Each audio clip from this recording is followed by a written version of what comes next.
Good evening. Thank you again for joining us for Breaking Bread this evening. I want to start off with some announcements. So we have kind of 3 announcements. We wanted to remind everybody of the Breaking Bread giveaway. It is tickets to the Jay-Z and Beyonce concert. And the 3 ways of winning those tickets are follow us on social media. So follow us on Instagram, Breaking Bread Ohio. Share one of the Breaking Bread videos. It could be the Facebook Live. It could be any of our YouTube videos.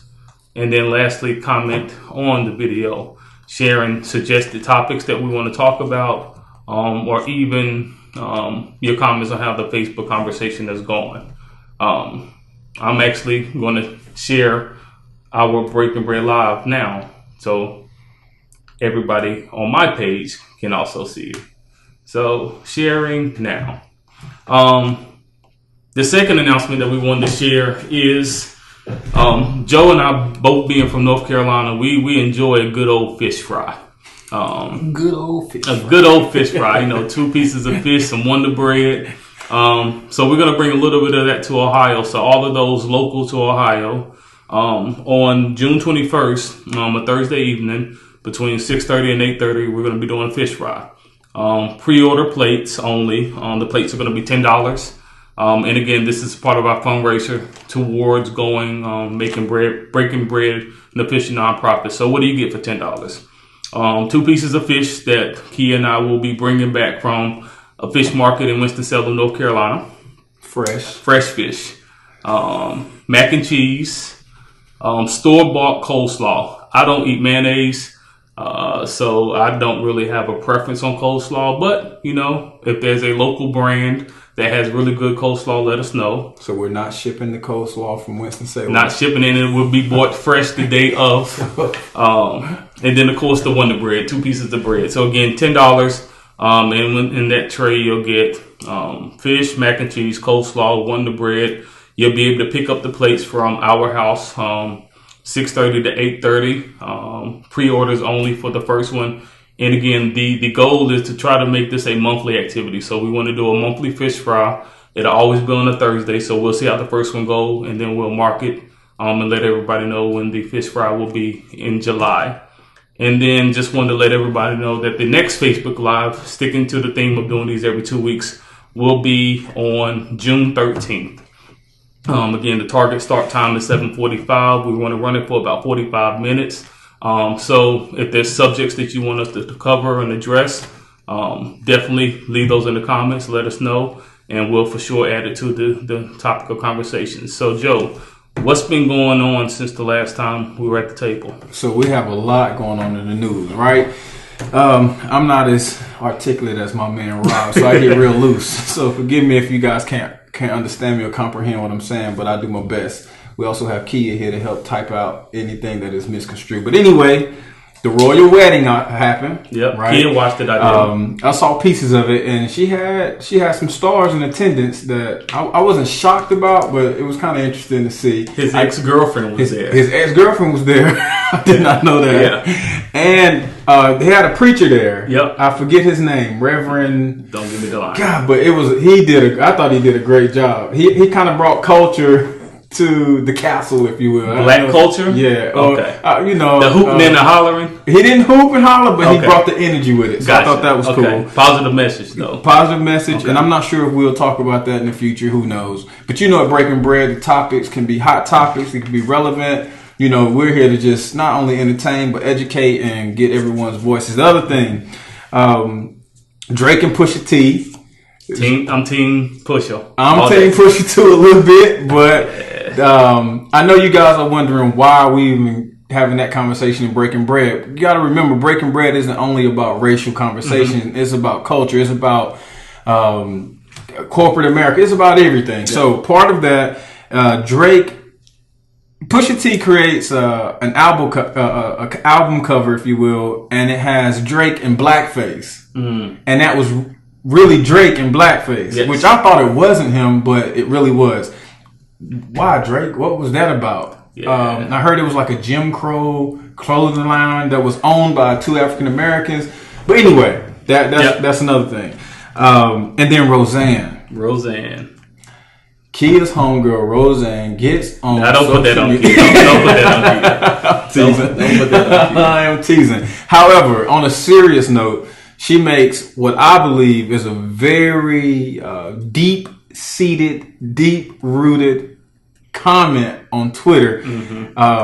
Inflammatory for sure. Inflammatory, and it wasn't like a joke that you kind of just throw off at somebody. It almost sounds like one of those "I've been wanting to say this for years" type jokes.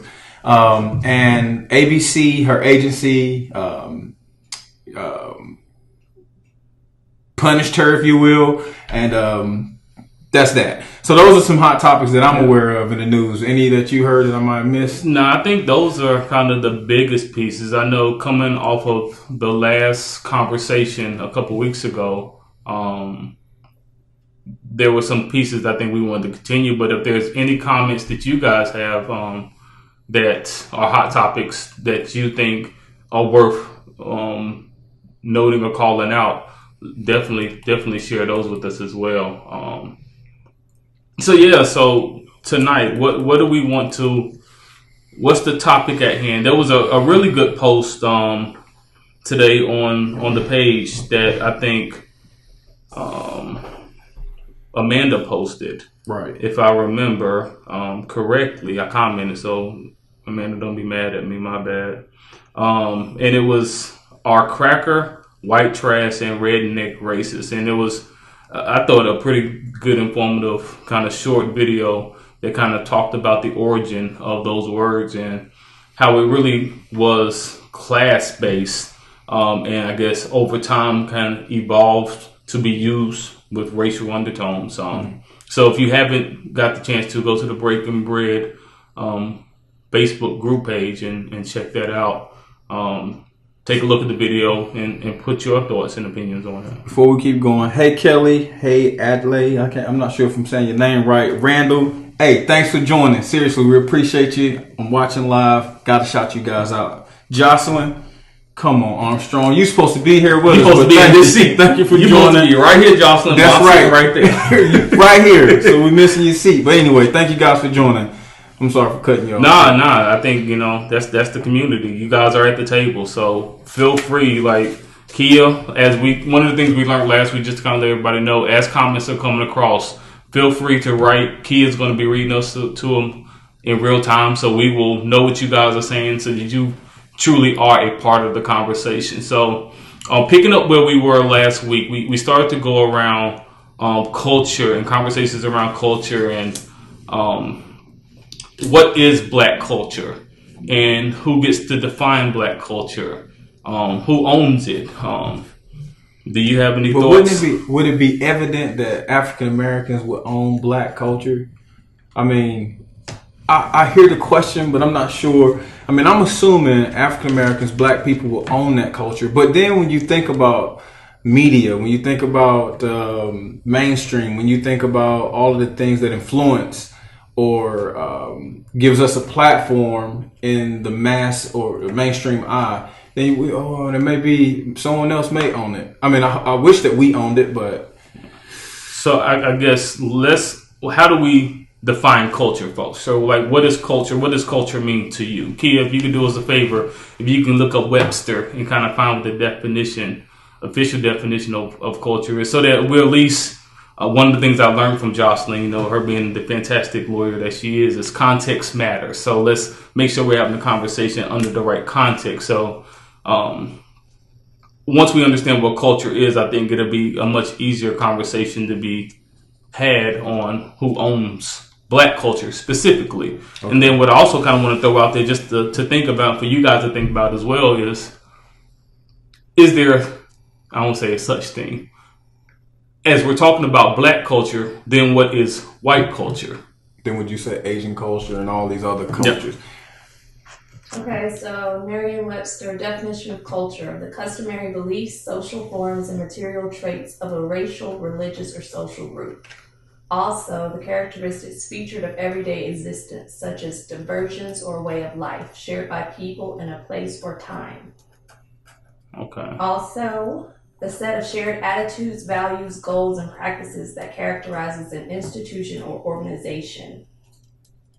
And also the set of values, conventions, or social practices associated with a particular field, activity, or societal characteristics, studying the effect of computers on print. Okay, so if we think about kind of culture in that context, I think, can we acknowledge that African American culture is a derivative of African heritage that was, I guess, continued to be a part of kind of the evolution of us in this country, or African Americans in this country? So would we say that's kind of the origin of Black culture? No, I'm asking. I don't know this. Adelaide said culture is a common language, art, and history. Okay. So are you saying like? So hip hop. Okay, so I can get, and that's why I was not. But I wouldn't isolate that Black culture is only hip hop. Right? Correct. However, let's say this though: Black culture isn't only hip hop. However, it was the piece of culture that the world gravitated to and pushed to the forefront. Would you say that? I would, and I would say that many have argued that hip hop has done more for race relations. I know that has been a talking point. So in that context, would we then say hip hop own our culture, since it has the loudest voice and it's done so much more? I think it's a component of our culture.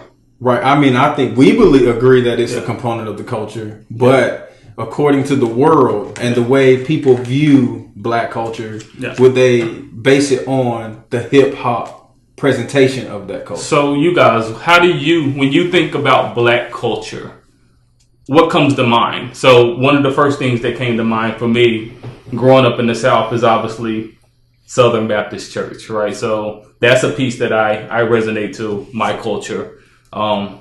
Hip hop is a piece. Such a contradiction. It is. No, but go ahead. I'm in the same boat.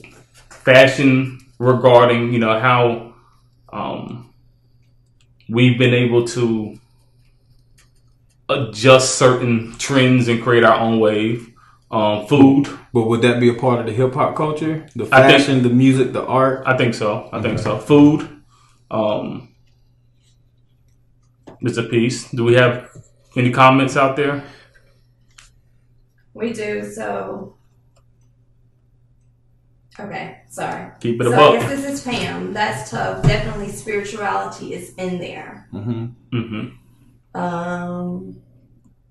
Then I guess when you touched on Southern Baptist Church, Pam says, hi, yes, that's what I was thinking, Rob. Kelly says, has hip hop done more to advance? Jason J. Maybe Jay-Z? No. Hey, Kelly, help us with that. Culture or destroy it. Jason J. Do you know what that is? Juicy J? Juicy? No. Hey, Kelly, go into more detail, though. We want to know, Jason J, or if that was a typo. So give us more. Then Adelaide says, I think because of my age, I didn't even think of hip hop when I thought of Black culture. Interesting. So Adelaide, what comes to mind when you think about Black culture? Interested in hearing kind of what you think. So while they're coining those pieces, are there, I guess, anything formative that comes top of mind when we think about, I guess, Black culture? And I think one of the things, and kind of give you guys where we're trying to go with this, I'm a butcher her name. Rachel Divine. Doze. Yeah. Who the name was Divine. The name the show. Yeah. So she's. If you guys haven't checked it out, there's a. I don't call it a great. There's a pretty informative Netflix documentary that kind of speaks about her story, and I guess there's now a new term that's been created.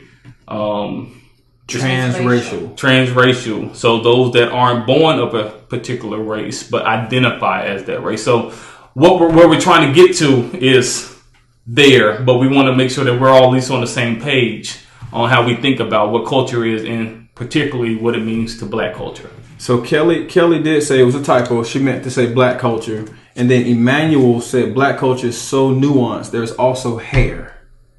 Which I agree. I didn't even think of that. That's a good one. That is part of the culture. And I guess family and the way we handle, I guess culture is nuanced. But then who owns it? Like we're going into listening to Rachel Dozier. Rachel, we'll just say Rachel. Rachel, in respect of her name, put some respect on her name. She, to me, in the Netflix series, I don't know who wrote it and who put the spin on it, but she seemed like she was doing a lot for the African American community. Part of the NAACP. She was helping out with marches. She was also doing things with the law and standing before some type of board to help make decisions in regards. I'm not sure if it was education. I don't know what so it seems like she was doing a lot.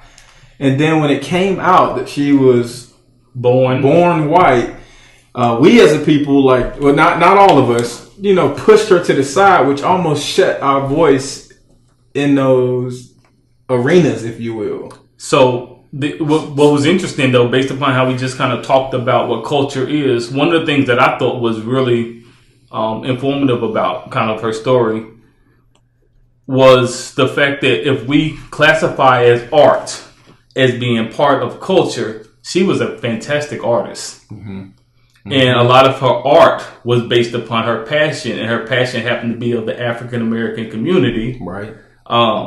So I could make a connection based upon how we kind of connectively said that art is a part of culture. Yep.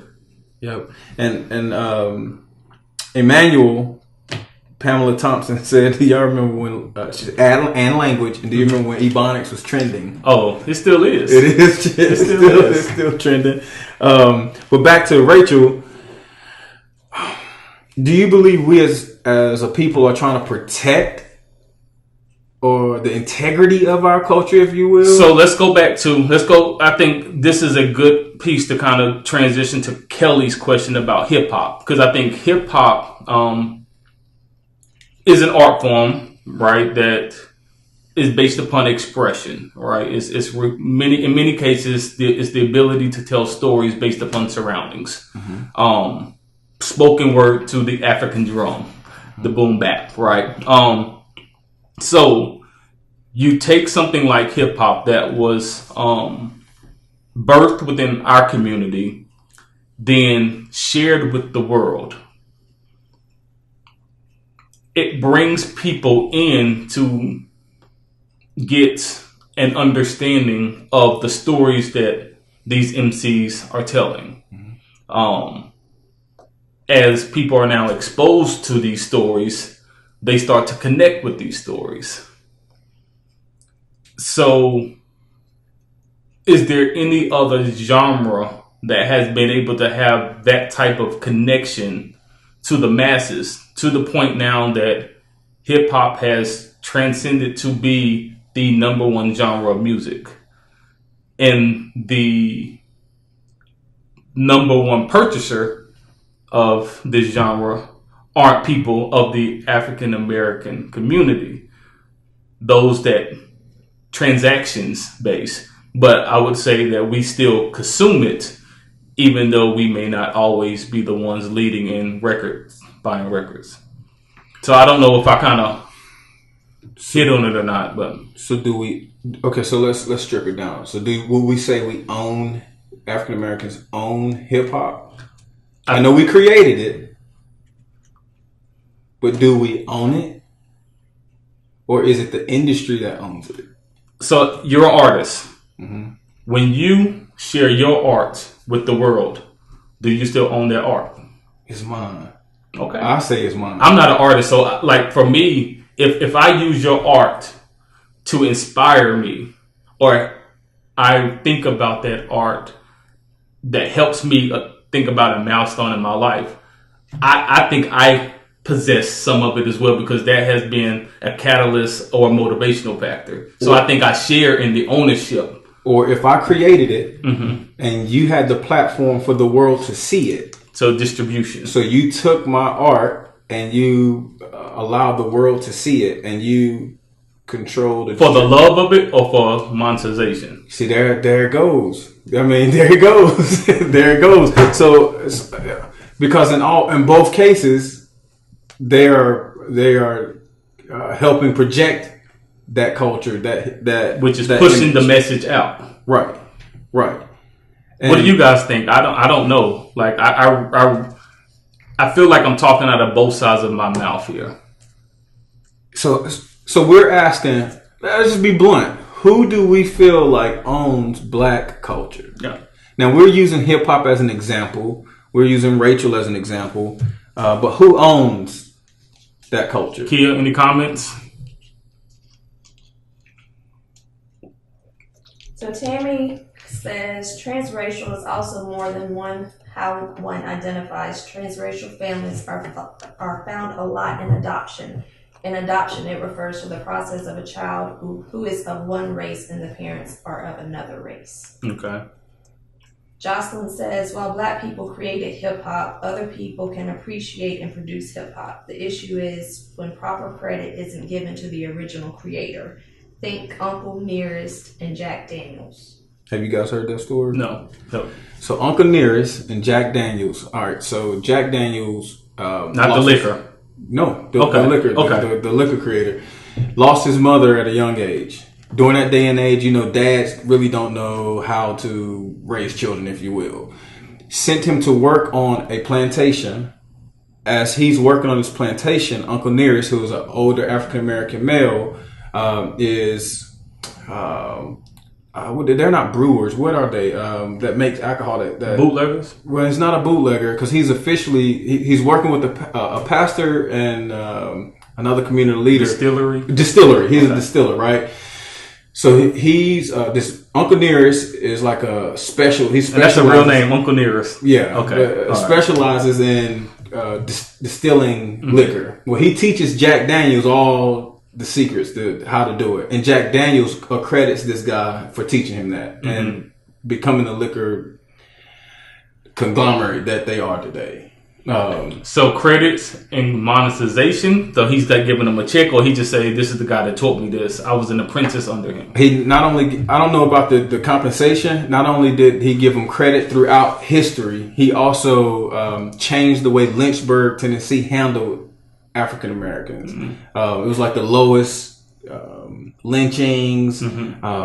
People stood up. He actually changed the way people looked at black people at that time.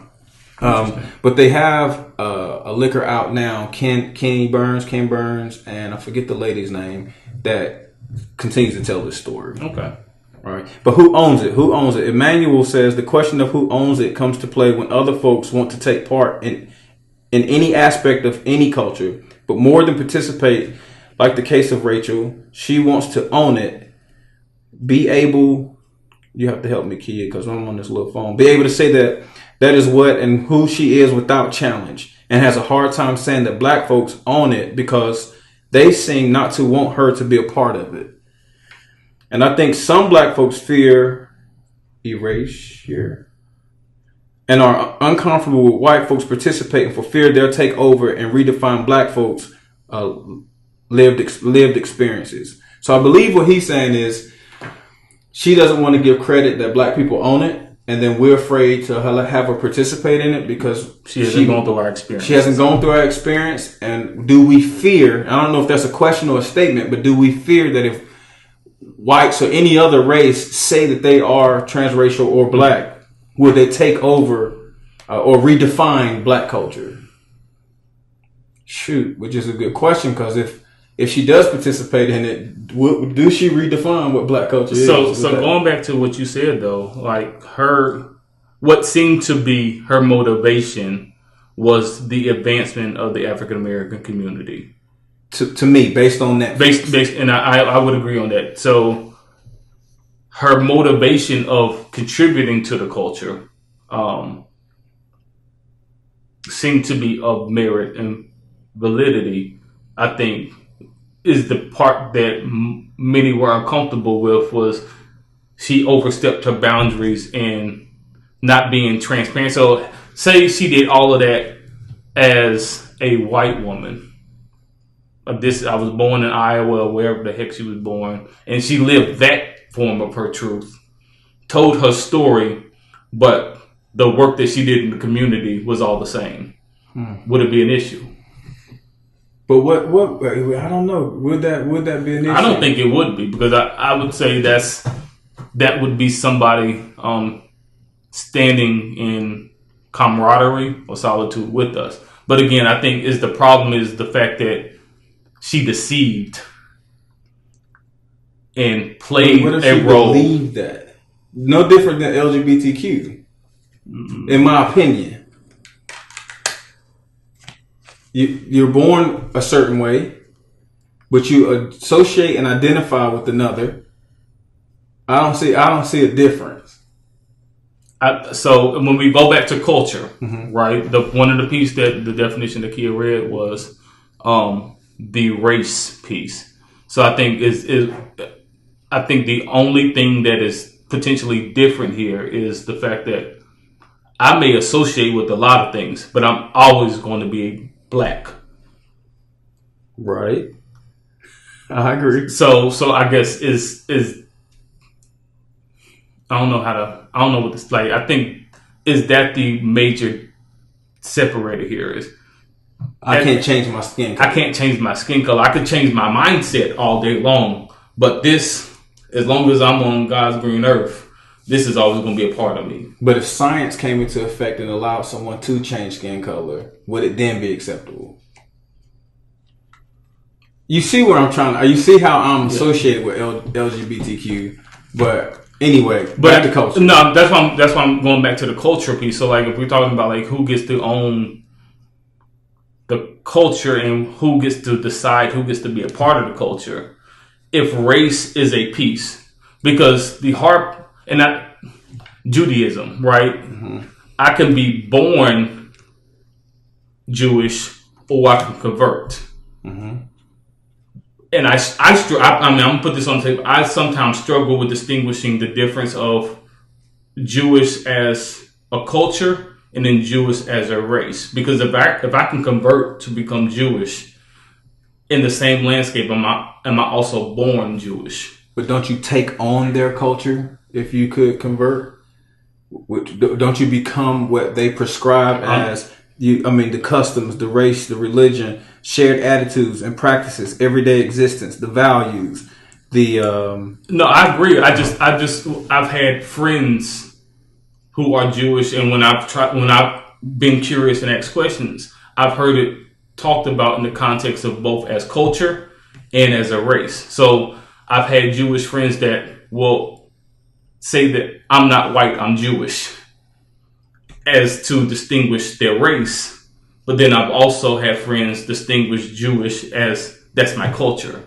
And I don't know if they use it interchangeably, but when I talk about me being black, like, yes, my race is African American or black or whatever the census box wants me to check, Negro at one point, right? But the culture that I associate with is African American culture, right? So I guess my question is, and I hope this is making sense, is what's the distinguishing piece of connecting race to culture? And I know Kia read the definition that race was a part of the definition, but is that always the case? I guess is what I'm asking. So you almost could argue the point that almost separating black and black culture becomes two separate things. Not that that's what you're saying, but it almost becomes two separate things. If I use the same mindset of kind of the Jewish analogy, that because Eminem is a part of will be a part of the black culture. Yes, even though he's not black. Yes. So Adelaide is adding that Judaism is not a race; it is a religious culture. There are Jews of every color. Okay. Kelly adds there are black people that don't want to be associated with the black culture. Where do they fall? And then going back up to Rachel, Pam says, now Rachel wanted to disassociate herself from her family. She was experiencing some self-hate because of the things she dealt with at the hands of her parents. She began to identify more with her adopted black siblings, and it rolled out from there. Okay, so if we were to talk about association with black culture, we still haven't defined it. We've used hip hop as a piece of it. We've used spirituality. We've used language. I still look at that as hip hop, but it's still obviously there are different components of language, fashion, art outside of hip hop. That's still black culture. So she said, don't want to associate. Where do they fall? I guess would they still fall in black culture? They just don't fall in the hip hop component or within this certain segment of black culture. So, I mean, what I would go is kind of, if I'm thinking about what Kelly's saying, I'm black. There's no doubt about that, me thinking anything otherwise, but I don't eat collard greens. And I don't think you black down. Yeah, and you know, I'm black card revolt. So like, I don't eat pinto beans. Like, there's certain things that I don't. That soul food. Like, I'm a very picky eater. So hold on, boy, because we're about to kill you right live on Facebook. Give me the mac and cheese and the ham. Okay, baked mac and cheese. But yeah, there's a lot of, when it comes to like our culture, when it comes to the food, it's not of my palate. Yeah, but does that even define black culture if you? But it's a component. Things? But it's a component of it, right? I guess I'm just going to Kelly's point. Like, if I don't associate, like, because I wouldn't associate myself with certain foods that are identified under the black culture. So, okay, let's take a step back, because I'm gonna take that point. So you say if there's a checklist of 10, you would check 8. 2 of them you won't be. But I've seen Friday. I've seen Boomerang. So then does it become a check? You know, then does black culture become a checklist? Yeah. Like, hey, you're not fully part of this black culture unless you have 100% check on this list, which we know is impossible, right? We know that that's not possible. But if we took that stance, then you almost are associating black culture with, hey, these items you have to associate with, or you have to become or participate in. And if you don't participate fully, then you're now. I mean, we created a game off of Black Card Revolt, right? Which is qualifications that you should assimilate to be a part of the black culture. And if you don't either have knowledge of these things or can identify these things, then the running joke in the community is your black card is going to get revoked. If you haven't seen the movie that 90% of all black people have seen, you're going to get your black card revoked. So, you know, it then becomes, what if it's knowledge based then? What if black culture is not defined in the sense of like a list or a clear definition, but it's the ability to know? Help me out. What you mean? Like, just so you know the movies, you know the soul food. You know, now you don't participate in the soul food. You may not even watch all the movies, but you know. I've experienced it, right? Experienced it. I know what chitlings smell like. Right. Like, I've been in the house when collard greens were getting clean. So, like, yes, my experience and exposure to the culture have given me, I guess, a connection to it, even though I may not participate in all activities. So, like, I may know hip hop, but I may prefer a different music genre, right? I don't know. No, that's what I'm going. So you've experienced it, therefore you kind of know what exists. You are connected to it. You may not participate in it, but you're connected to it. Could that help define? So now, if Rachel has experienced and been exposed to all of those things and have connected to it, why wouldn't she be a part of the culture?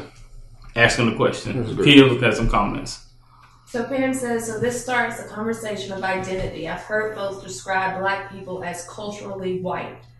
That goes back to Rachel and why the notion of transracial is so tricky.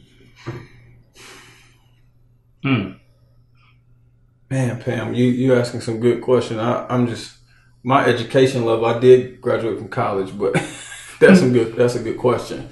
I mean, we still can't define what is culturally white then? Could we define that? I think we know what is white culture. I think we know it when it comes to context of black culture, right? You talk so white. Yeah. You're so articulate. But who created that? Who defined so what's the standard of white culture then? Right. Or what is white culture? Because then that goes to like way back to, you know, beyond slavery and all of that. It's those who was empowered at that point in time. Or is it just American culture? Well, American culture didn't exist until, I'm sorry. Native Americans were here. I'm not confident in saying that they were American Meaning the American indigenous culture? people. Right. Yeah. Is that the beginning of American culture as we know it today? Or is it Thanksgiving? right. Is it that transition Yeah. that defines American I mean, culture? we celebrate it every November. So I would say that if you think about the story of America, right, and how we gained our independence, and I'm saying our because I identify myself as American, right? So even though at that juncture in time, I wasn't a part of what they were fighting for, but because I identify myself as an American, then I don't have a problem connecting with kind of, if we're saying like that's when American culture started. So then the question is at the origin of American culture, because whites, those that believe they're white, were in power positions, created it, and then as years transpired in America evolved, I don't know what the right word, transitioned, other facets were added to this melting pot. I don't know. I'm reaching and stretching, but I'm trying to connect the dots on like what role does that play in the story of Black culture? At the end of the day, we're almost nailing it down to skin tone. You're almost, so far, the consensus would be, I am. So Black culture, you have to be Black. You have to be Black. Your melanin has to be darker than X, Y, and Z. That's almost where this lands. But if you have mixed parents, well, what one drop of blood, right. That became part of the standard. Yeah. So, but then that's unfair. That's I shouldn't even. I can't even say that because that's to say that it's only related to the skin tone. That would be so unfair to a number of people, including my wife, who is Black, but she's lighter than fair skin. Right, she's fair skinned. So it would be unfair to even claim that. To use that as the standard. Do we have any comments? So Kelly says everything around is white culture. And Jocelyn says being articulate is not exclusive to white folks. I agree. I only threw that out to say Right.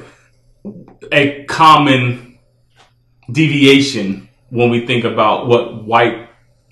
I hate saying whiteness like that.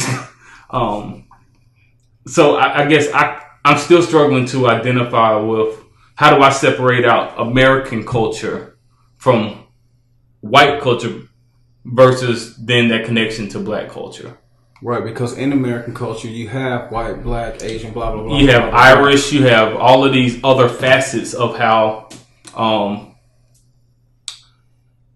many of my Caucasian friends often cite where their families are from, right? So I'm of Irish descent, I'm of Welsh or whatever, right? Switzerland, you name the home country. Did you see Kelly's comment? I did not. Kelly, what do you say? Because Kelly says, well, I don't think it's as generic white culture exactly. It's more culture generated by looking at specific lineage and heritage. Irish versus Italian versus Greek versus English versus Polish. So if we think about it like that, so then is Black culture connected to the lineage of Africa?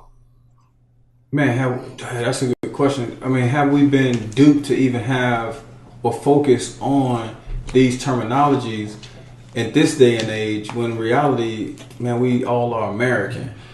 I mean, I hate to say it like that's like a cop American. Out. You know, it's like a cop out. Trying to make it great again, right? but when you think about that, you're like we in this table as African Americans, as you got Kelly, you got Pam, you have Adlai. You have Adlai, and we're having conversation. And just to even define the culture is so tricky. It's slippery, right? Because we almost share, even though we're from different skin tones and have maybe different backgrounds, we still share a commonality, which is we're all American. We're all American, and we're here, and shoot, we're doing the best we can in this. And we happen to be Americans of African lineage versus somebody who might be of Italian lineage or Irish or whatever. Right. So is that kind of can we build some type of consensus to say Right. that's how we're going to define culture or black culture? Is those that are of African lineage, Americans who are of African lineage, black culture. So repeat that because you got that's clear. So have we kind of aligned based upon this conversation that black culture are Americans of African lineage in its most simplistic form? I think that's sharp. That sounds good to me without overly thinking about it. But that would be. So if that then becomes the standard definition that Breaking Bread has come to consensus on this evening, because Rachel isn't of African lineage, she can appreciate black culture, but she can't identify to be part of black culture. Oh, she can identify, but she just can't. She can't. I don't know. I don't know. So Pam says culture is layered, nuanced. There are so many facets and aspects that comprise how we choose to identify. I think we cannot ignore the aesthetic piece as a cornerstone characteristic. Folks have come together and shared experiences based on commonalities, and one major one is skin color. I don't want to cheapen any culture by trying to over-define it, but black culture is unique, distinct, and beautiful. Amen, sister girl. Which Kelly agrees. So if we, and I don't think anybody would disagree with that. I would hope not. So is that the reason why we're so protective of it? So let's shift the conversation for, I guess, the next 10 to 15 minutes or so on. Why do we feel our community was so passionate to exclude her from that? Her meaning Rachel. Her being Rachel. Yes. Thank you for the clarification. And I found value in that because it almost made me feel kind of like, man, like they're keeping black culture holy. I know that sounds weird, but it's almost like, nah, we just got to keep this on a pedestal, because I'm definitely not saying like we're as a hierarchy, but it almost holy like. So, but going back to ET's point, is it solely because our perception of her is she hasn't experienced what a black woman would experience while she's trying to identify as a black woman? And it's funny you say that, because now, through this storm she's going through, I think she's experiencing it. I mean, I think she's now starting to experience having to stand under that identity, transracial, all of the flack that she's getting thrown at her from both sides of the fence, and still saying to herself and to her kids and to her whoever else she's associated with, this is me, and I'm not backing down. I mean, I'll agree that I am of white descent, but I'm still standing in the fight. So would after this all blows over, would she then be like, you're inducted into? So let's ask our African American females, or females in general. So Atlanta is commenting cultural appropriation, which I don't know, since there's a delay on Facebook. If you have the capacity to expand. But the question is, would she then, Rachel, based on the trials, tribulations, situation she's going through now, at the end of it, could she liken her experience to another African American female? Right. Specifically. Right. Because I think we have to keep it in context of the African American female, because at the end of the day, she still can identify on any gender biases that any female of any race would go through, but are her experiences as walking her version of this truth comparable to those that African American women face? Because you would then have to say every African American woman had to go through this journey. That list. And that's list. Not, you can't, not every African American woman could say, I had the same struggles as those that have been, So let's not speak for them. We have a couple black women, African American women, black women, however you identify yourself to be, on the line. So Pam says, no, she's experiencing challenge as a white woman playing dress up, and I don't have a dog in the fight of whether or not she can be black, but she has yet to really taste what it is to be a black woman. Adelaide is adding on to cultural appropriation. She says, I don't like seeing white folks wearing dreads. So what would a black woman have to experience, or what do they experience on a regular basis that's a commonality amongst all black women? I'm just asking. Jocelyn is adding, Rachel picked up all the fun things about being a black woman. She has not experienced what really happens as a black woman. So, I'm gonna ask us to go a little deeper. I think we're all alluding to what these experiences are, but I think to Joe's point, and again, if we don't want to reveal what's behind the blue curtain, then just say we'd rather not disclose that. That's family trade secret. We can agree on that, but I think it's hard to have the conversation without being specific to, because I could tell you, like, there are things as a black man that I feel are not isolated only to black men, but things that I feel that I go through as a black man that I would measure another individual experience against those. And because I'm not a black woman, I can't speak for those things. So Pam has added, and the very nature of black women is that we care and overcare for our folks. She kept endangering her brother and sister, kept doing it because it benefited her. That's interesting right there. Now, because I can say all of the black females I've been around, they care for their people and they go to bat for it. I was about to say something really bad. Bad take something. Keep it in my head and not let it come out. That's a good point, Pamela. So nurturers. The nurturers. They protect their folk. But in her case, she's protecting her folk. I don't know, because during not her bloodline, again, but her folk. I'm not sitting in the seat of judgment, but one of observation. When you see what her son was experiencing as she was going through this, one could present a case that says the motivation was selfish because of how it alienated him, like to the point where she couldn't even pull up to the barbershop. Like, they was just like, I don't want you outside of my shop. Like, drop the boys off and keep it moving. You know what I mean? So, but would that be a consequence of her self-identifying?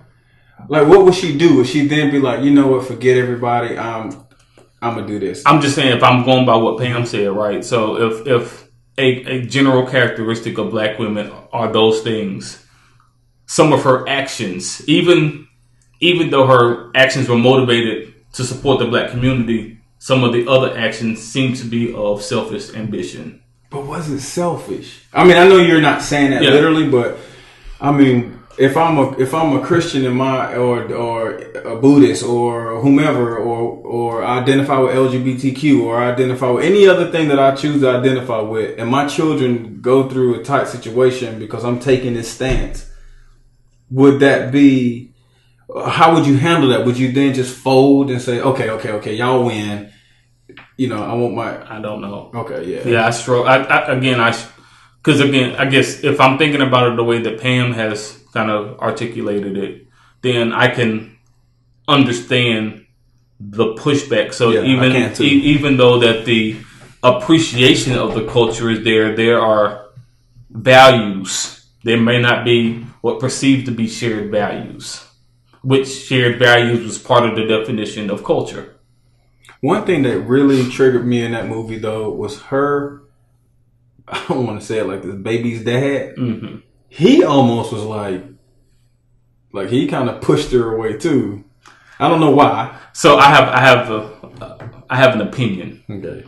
My opinion is, this is gonna sound. My opinion is, he thought he was getting a white girl. That's what I thought too. I'm not laughing, but I and then he ended up getting a white girl that thought she was black. And if he wanted a white girl that thought she was black, I would have just got a black girl. Yeah. Yeah, I saw that too. But that's my opinion. I don't know if there's any truth to that. And again, love is love. When you find it, hold on to it, cherish it. Any comments out there, Key? So Tammy says, I'm curious as to how did Rachel move up professionally in a black dominated program and no one questioned it until the interview came out. So that's good. So it's funny, right? So part of the documentary kind of alluded a little bit to that, and it was people was suspicious, but I don't believe anybody overtly called her out. And you're right, it wasn't until the news reporter had did some homework and kind of put the fact on the table that it became, I guess, an overt issue. But one of the reasons why those that were in support of her were, even though they were suspicious, maybe they cared more about the activity that she was doing and gaining some traction in that space within that community. So they were almost willing to overlook it until it actually came to the forefront that she couldn't reveal her real truth in her identity. I don't know. Hey, read, because that's huge. Pam's comment. So Tammy had elaborated on Pam's comment. Can you elaborate on endangering? So Pam says the biggest danger was the justice of her sister in the case she's bringing against her brother. Mm-hmm. Her very involvement endangered that, and she never stepped away and found another way to support her. She played with her brother's hope to get into Howard, posting on social media when he had just said to her, folks know that I'm with you and they'll think ill of me. And after that conversation, there she was posting.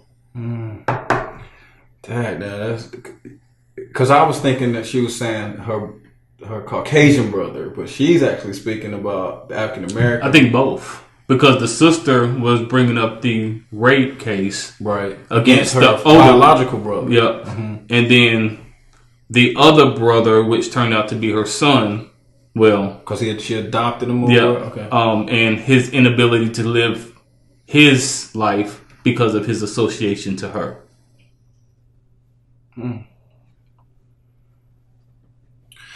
So Pam adds, you want to know how we know she's not a black woman? Look at her experience versus her sisters.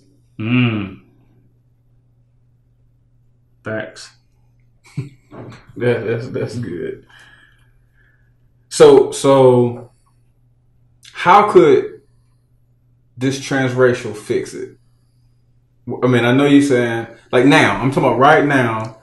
What would so and then put her back in the place where she get involved again? Is that even possible? So I guess if to be a part of the black culture, are we accepting that transracial term is a thing? I don't see it any different. I hate to say that, and I hope I don't offend anyone because I really am not trying to. I do not see it different than transgender. Okay. I honestly do not see the difference. What about you guys? Do you guys distinguish a difference between transgender, one that is born of one gender but identifies with another, and transracial, born of one race but identify with another? So I just looked up the definition of transracial. It says involving, encompassing, or extending across two or more races. For example, transracial adoption. So by that very definition, somebody that has a black father and a white mother is transracial too, right? Yeah, biracial or transracial. So that definition doesn't talk about anything with identity, though. Correct. And I think that's the difference, Joe. Okay. Can you look up transgender? Does transgender talk about identity specifically?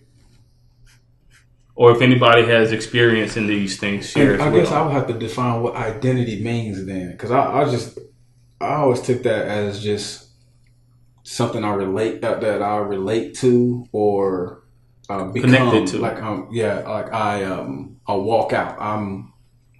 It's me. It defines who I am. So definition of transgender, of, relating to, or being a person whose gender identity differs from the sex the person had or was identified as having at birth.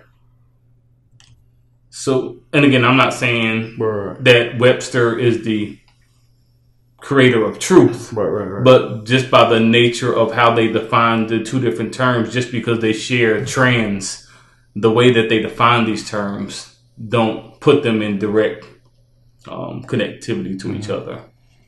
Okay. Still don't see the difference, but I get Based upon the difference based on the definition. based on how it's defined. So what about black culture? Do you guys like? And what about black culture? You guys feel there's opportunity for change? So I love everything about being. The moment I was about to let it come out of my mouth, I kind of paused. What I want to say is I love everything about being a black man. Now, there are, obviously, based upon the social climate, there are things that leave a bad taste in my mouth, that things that people of our community have to experience. But I think our ability that we've been able to persevere and overcome obstacles in the past give me hope that although in this moment of time, we've overcome much worse. So for that, I love the strength of our culture, and I love the strength of our community, and I love that we set trends, that we have the ability to take nothing and make something out of it. And we, as my boy Che would say, we create the cool. Like, our intellectual property is like we really make stuff cool. Yeah. I really like the idea that we are community focused. Though we are, you could say black on black crime, blah blah blah blah. But it's still a sense of community even within our discrepancies, even within our issues. I will say, pulling away from Black Panther, one of the things that really resonated with me though was this idea of the lost tribe, and I do think kind of the conversations we had with kind of that of African lineage, but the fact that many of us have lost that direct ability to identify the tribe. I do think that has, I don't know, I think that plays a role into how our culture has evolved. Any comments out there? So Jocelyn says, I love that black culture is varied. We are not all the same, yet there's a certain kinship in our blackness. The head nod when you see somebody in the airport. Yeah. Pam says, I love the apparent unity in blackness. Yes, we have our issues, but we really have some really cool ways that we recognize and take care of each other. And we're a group of people, man, that's detached from our history. Like, we're completely detached from our history. And though we don't have that, which tribe we're from, if you will, man, we're still ever forward. We're still we're trying everything that we know how to not only reconnect, but also build. And I think that's strong. So we're coming up on an hour, and I think, this has been a great conversation. I think it's challenged me to think about kind of how I think about black culture. I hope there's something that you guys have got out of the conversation. Kind of as we always say, let's keep these conversations going. I think let's continue to challenge each other on kind of what it means to us. Let's sit with it. I don't want to say meditate for the sake of saying meditate, but let's really think about that in particular, why we are so protective of it. I don't know, Joe. Thoughts? I like that. I love the idea of, again, that racial divide, that protection was something I never really paid attention to. Yeah. But when I saw it, also, how do we work to? We may not be able to define it because it's very difficult to pinpoint what that looks like. But we do have the ability to be a part of it and share it. Yeah. And in my belief, you don't have to only be black to participate and experience this culture. To not only learn what we do and how we think and how we get, what our ways are, but also how to just build a stronger community by doing that. So what's a good challenge that we would like to put to the group? I know I like what Darren did at the conclusion of last week. So what's a good challenge? And again, anybody out there, what would be a challenge that you would put on the table for us to walk away with, to think about over the next week or so?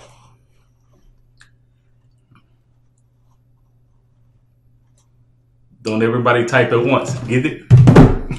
There's a delay. What is a good challenge? I know for me, I want to do a little bit more on, to be quite honest, I don't think I do enough in seeking out learning about other people's cultures. I think I'm selfish in that I typically think about blackness and the black experience that I've been able to experience, learning about other cultures only by the relationships that I have with people, but I haven't spent a lot of time. Like I don't listen to any other really genre of music other than hip hop or pop music. I don't really I don't go to museums. So I think for me, a challenge, one of the things I would like to do is figure out a way that I can start to learn about other cultures. And then how they intersect. Because I think I've experienced other cultures, but only in like corporate environments. I do museums. I do listen to other types of music. But man, how would you? Okay, that's a good that's something that I'm gonna take away. Watch Rachel Divide. Yes, if you haven't seen it, that's actually whoever made that comment. Yes, check out. Joke, Netflix. Netflix. If you don't have it, I'm sure you can borrow somebody's login. We don't do that though. if you're part of the black culture, you do. We take care of our community. I have shout out to everybody that's sharing login information. Hey, and join us next week. Yeah, well, on 6/13. Yeah, 6/13. So again, just to kind of regroup, go back to the announcements real fast. The Breaking Bread giveaway, 3 ways of winning. Follow us on social media, Breaking Bread Ohio, Instagram. Share one of the Breaking Bread videos. It could be this Facebook Live. It could be any of our other posts. I know we had a couple technical glitches, so if you share one of the older ones, make sure that the volume works. I think we fixed it, but just look out for us. And then comment. I think we got a lot of comments here. We hopefully will continue to keep the conversation going even after we kind of conclude the video. And we'll be back. Like I said, on 6/13 is when the next Facebook Live is. If there's a topic that you want to put on the table for consideration, definitely serve it up. We'll kind of, as Joe did at the beginning, we'll call out kind of the hot takes. I honestly thought we was going to get to the Roseanne piece today. But if it's still relevant in 2 weeks, as I'm sure it will be, we can revisit it, or if there's something else that we want to talk about. And again, we're open to any and all conversations. And then again, the fish fry, 6/21. It's a Thursday night between 6:30 and 8:30. All my people in North Carolina, I love y'all, but I can't put a plate in the mail. But when y'all come to Ohio and visit, donate. Yeah, you can donate. Cash App, Breaking Bread OH. That's Breaking Bread OH. But yeah, so the fish fry will be taking place on 6/21. $10 a plate. Pre-orders We'll come up with some pretty good, hopefully, advertising and marketing leading up to it to remind everybody. But we will be doing a monthly fish fry starting with the first one in June. And still get your Breaking Bread apparel. Yeah. It is still out here. Summer is here, so you probably want the t-shirt. But hey, cop both from the t-shirt and the hoodie. I know the link is probably on our page somewhere. Yeah, but to be honest, I think I'm about to pull that down. So reach out to Joe and I. We both got product. So we have we'll ship it across the world. Yeah, we have t-shirts, hoodies, notebooks, lapel pins. We have a little bit of everything. So yeah, reach out to us. Definitely would appreciate any support. Kia, any last comments before we sign off for this evening? So Adelaide was having technical problems, so she was able to log back on. She says, a white trans woman born male goes from being in a privileged group to being in an oppressed group, both trans and female. Rachel tried to go from the privileged group of white to the still oppressed group of black.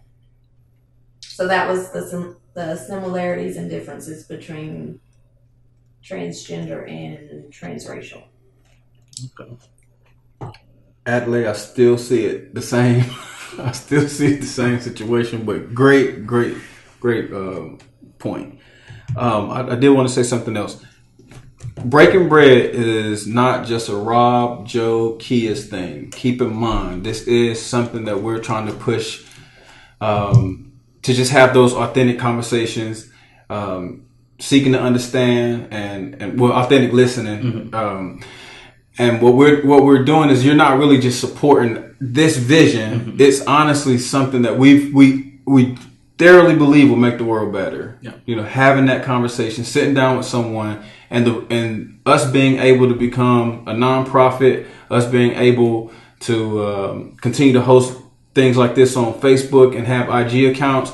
It's only us trying to spread the message to have a conversation. Yeah. And I'm confident that everybody here that's not only listening during the live video feed or even after the video believes the same. Mm-hmm. And if you believe the exact same thing that we're saying, that hey, we need to have better conversation, meaningful conversations, we need to listen and understand, you are a part of Breaking Bread. Mm-hmm. and showing your support is greatly appreciated, but also sharing that same vision, you're going to help us push it forward. Yeah. So. And like I said, just shouts out to everybody that's been posting on the Facebook group page. I think there's been a lot of really interesting articles that have come across. I think, again, if this can also be a platform, as Joe said, where we're sharing information so we can provide a little bit more understanding and context for each other, I think that's also a great benefit. So, again, we appreciate everybody for watching or even watching on the replay. As Joe said, sharing with somebody, telling a little bit more about what Breaking Bread is trying to do, because you are a part of Breaking Bread as well. And we will see everybody virtually on the next Facebook Live on the 13th. Peace.